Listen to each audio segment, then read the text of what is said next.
And the final case study is another company that you might be familiar with, the Bank of Montreal. And they're an institution, literally, in Canada and around the world for being a very successful model bank. And what they've done is they've committed to complete carbon neutrality across the enterprise. They committed to this actually almost a decade ago and have been neutral since 2010.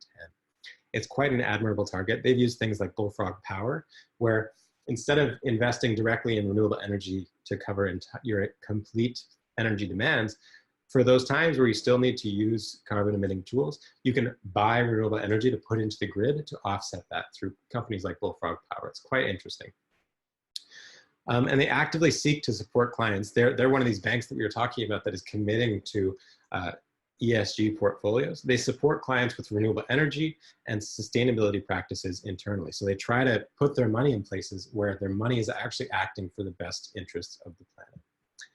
And they say that the CEO of BMO says, people want to build relationships with companies that operate responsibly and that will be around for the long term.